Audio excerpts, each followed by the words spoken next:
Caríssimos irmãos e irmãs, nos Atos dos Apóstolos hoje a gente vê um momento marcante para a fé cristã. Vocês sabem que toda a promessa que foi cumprida em Jesus Cristo era para o povo judeu. Por isso que Jesus falou para aquela pagã que pediu para ir na casa dela: não é bom tirar a comida dos filhos e dar aos cachorrinhos. Lembra? Parece até uma forma um pouco depreciativa. E aí ela humildemente disse: mas os cachorrinhos comem os restos que caem das mesas dos seus donos. E Jesus disse: nunca vi tanta fé, né? Então, na verdade, Jesus veio para cumprir as promessas àquele povo judeu. Mas nós sabemos que Jesus também veio dar resposta a todas as religiões. Todas. Por isso que o cristianismo é o mais perseguido de todos. Porque ele é universal. Ele dá resposta a tudo. As universidades no Brasil lutam pelo tal do Estado laico. Mas eles não importam se tem um terreiro de candomblé, se alguém estuda o islamismo, pode tudo, menos o cristianismo. Porque o cristianismo é a resposta a todas as religiões. É o mais universal. É Deus que responde às religiões. A gente tem que entender muito bem. Religião vem de religare. É o homem que busca Deus, que busca com aquilo que ele tem. Todo ser humano tem um desejo infinito, do infinito, de viver para sempre, de ser feliz para sempre. E encara a sua limitação. Um corpo que não dá vida eterna por si, né?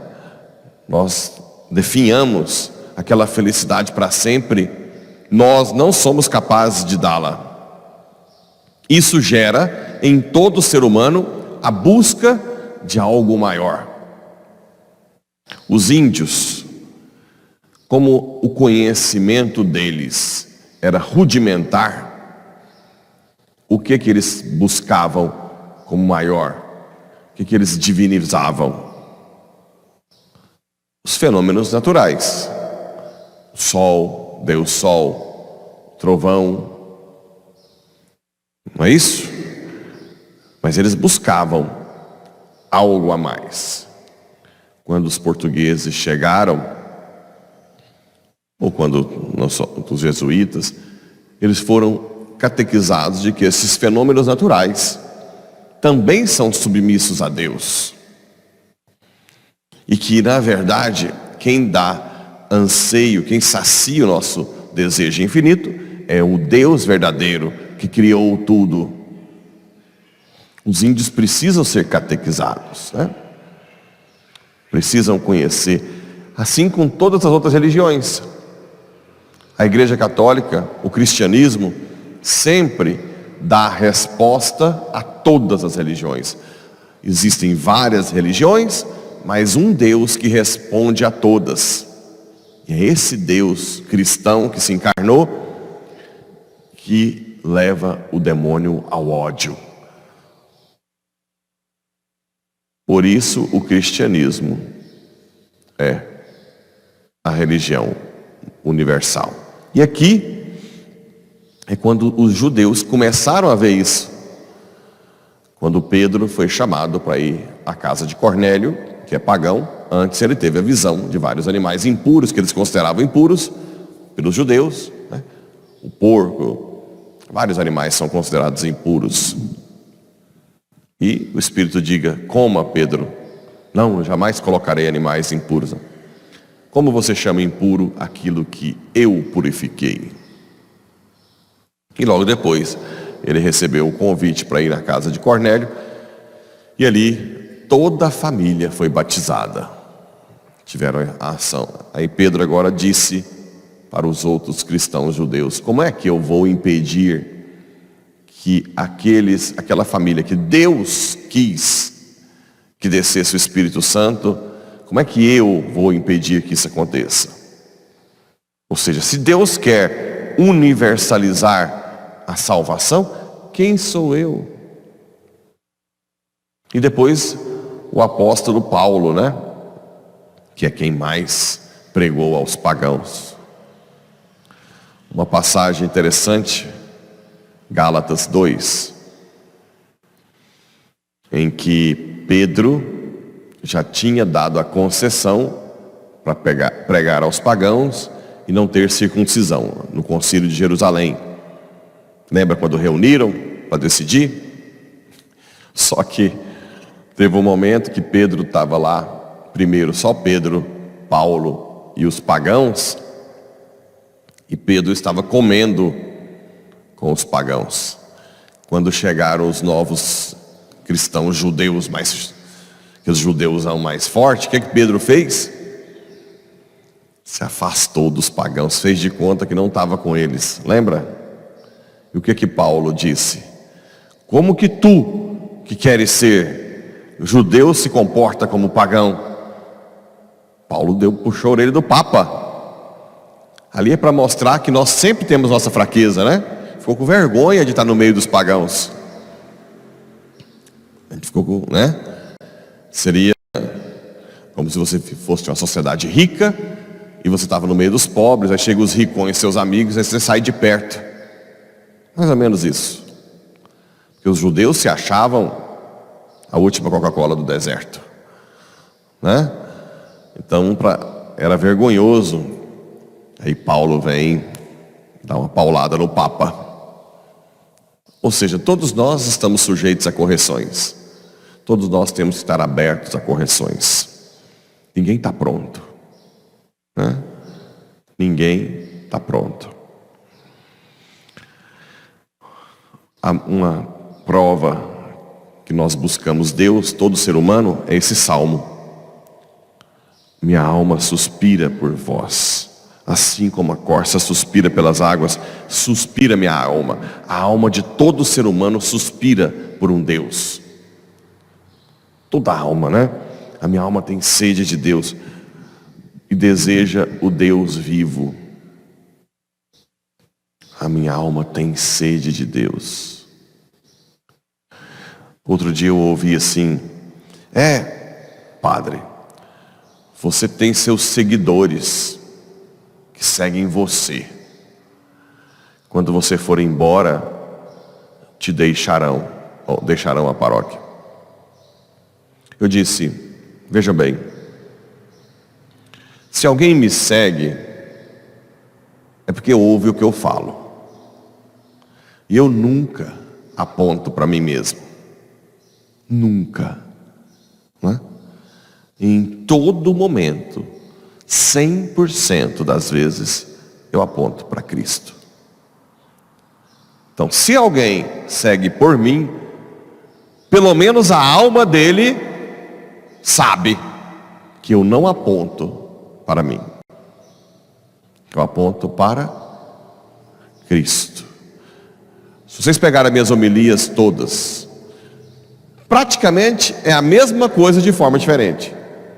Eu falo o tempo inteiro: Cristo, rezar, sacramento, adorar. Pode pegar, todas, né? Então, mesmo que alguém siga uma pessoa, se essa pessoa aponta a Cristo, tá ótimo. Porque o que não pode, o que é deletério, é quando o padre aponta a si mesmo. Venham para o meu show, né? Show do padre. Venham para minha casa, me dá meus presentes, cuida de mim. Eu não faço isso, né? Eu sempre digo: Cristo, Cristo, Cristo, Cristo, porque Ele é a resposta aos seus anseios. Padre nenhum tem resposta aos anseios de ninguém. E mesmo que alguém venha por curiosidade, A alma dele anseia pelas palavras que eu digo, sim. Anseia. Porque eu aponto a vida eterna, que todo mundo quer. Eu não aponto essa vida. Eu não crio revolucionários para criar sem terra, sem teto. E jamais vou fazer isso. Não que eu não preocupe com os pobres, pelo contrário, a gente faz muita caridade. Mas eu mostro que não é aqui o nosso lugar, é o céu. E se você tiver que morrer sem casa, aluguel, ou sei lá o que for, mas ganhar a vida eterna, valeu a pena. Essa é a verdade. Nós todos buscamos a vida eterna. E eu vou sempre bater essa tecla. E no Evangelho Jesus diz que as ovelhas conhecem a sua voz e o seguem. E aqueles que entram pela outra porta são os ladrões. Qual que é o sinal que a voz é de Cristo e que a voz é de um lobo? O que vocês acham? O que veio com o pecado original nos nossos desejos da carne? Uma desordem, né? Então, se vocês querem discernir se a voz é do pastor, é só vocês virem que cria uma ordem, uma paz. Mesmo que lá fora esteja bagunçado, quando o pastor te chama, cria-se uma ordem interior.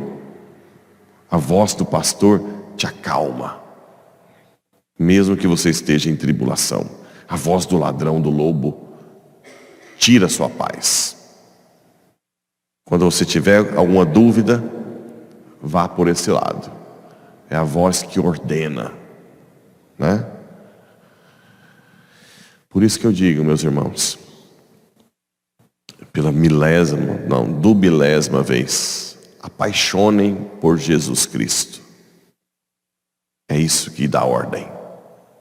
Apaixonem por Jesus Cristo.